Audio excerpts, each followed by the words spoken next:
पत्नी को बोटी बोटी काट कर प्रेशर कुकर में उबाला। रिटायर्ड फौजी ने खौफनाक कत्ल को आखिर कैसे दिया अंजाम। अस्सलामु अलैकुम वरहमतुल्लाहि वबरकातुहू। आप हजरात कैसे हैं? उम्मीद है कि आप सब बखैर होंगे। मैं दुआ करता हूँ अल्लाह ताला हम तमाम मुसलमानों की इज़्ज़त व आबरू जानो माल ईमान की हिफाजत फरमाए। आपने थंबनेल पे देखा और साथ में छोटी सी क्लिप भी देखी कि एक शख्स किस तरीके से हैवानियत की सारी हदें पार कर गया। आइए साथ में मिलकर देखते हैं इस वीडियो में कि आखिर मामला क्या है और कहाँ का है। तो शुरू करते हैं। पत्नी को बोटी बोटी काट कर प्रेशर कुकर में उबाला। रिटायर्ड फौजी ने खौफनाक कत्ल को आखिर कैसे दिया अंजाम। हैदराबाद में पूर्व सैनिक ने पत्नी का खौफनाक कत्ल कर डाला पूर्व सैनिक शव से क्रूरता की सारी हदें पार कर डाली। उसकी हरकत ऐसी थी कि कोई भी शख्स सुनकर सिहर उठे। 45 साल के गुरुमूर्ति ने अपनी पत्नी का बेरहमी से कत्ल किया और फिर शव को चिकन या मटन की तरह कई टुकड़ों में काट दिया। यही नहीं, उसने शव के इन टुकड़ों को प्रेशर कुकर में उबाला।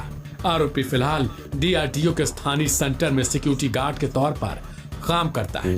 दरिंदा फौज में भी अपनी सेवाएं दे चुका है। रिटायरमेंट के बाद वह गार्ड की नौकरी कर रहा था।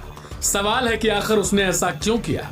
दरअसल गुरुमूर्ति का अक्सर अपनी पत्नी के साथ किसी बात को लेकर झगड़ा होता था। कहा जा रहा है कि विवाद बढ़ने पर ही उसने ऐसी हरकत की। करीब 7 दिन पहले परिजनों ने रिटायर्ड फौजी की पत्नी वेंकट माधवी के लापता होने की रिपोर्ट पुलिस में दर्ज कराई थी। इस मामले में पुलिस ने अलग अलग एंगल से जांच की और फिर जब गुरुमूर्ति से ही सख्ती से पूछताछ की गई तो उसने अपना गुनाह कबूल कर लिया। यही नहीं, पुलिस से उसने यह भी कबूला कि पत्नी को मार डालने के बाद उसके शव को टुकड़े टुकड़े कर डाला और उन्हें प्रेशर कुकर में उबाल दिया।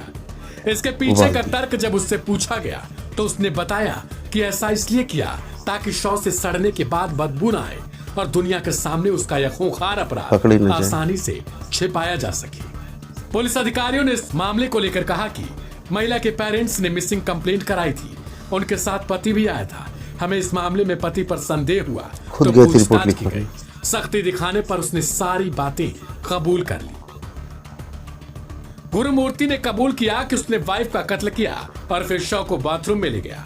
वहां उसने शव के टुकड़े टुकड़े किए और फिर उन्हें कई दिनों तक प्रेशर कुकर में उबालता रहा। यहां तक कि उसने शरीर से मांस और हड्डियों तक को अलग कर डाला था। फिर उन्हें उबालता गया। 3 दिन तक वह शव के टुकड़ों को उबालता रहा।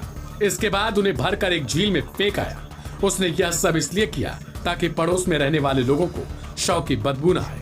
उसके दावों की फिलहाल पुलिस पड़ताल कर रही है और उसके आधार पर ही सबूत तलाशे जा रहे हैं।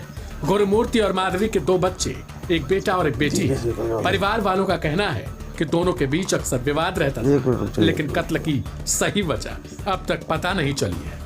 ऐसे में इस घटना के बाद से सोशल मीडिया प्लेटफॉर्म्स पर इसकी चर्चा तेज है, क्योंकि एक रिटायर्ड फौजी के इस कृत्य से कहीं न कहीं लोगों में अब खौफ फैल चुका है। हैरानी की बात है कि इसने प्रेशर कुकर तक में अपनी ही पत्नी के कई टुकड़े किए और फिर उन्हें उबाल।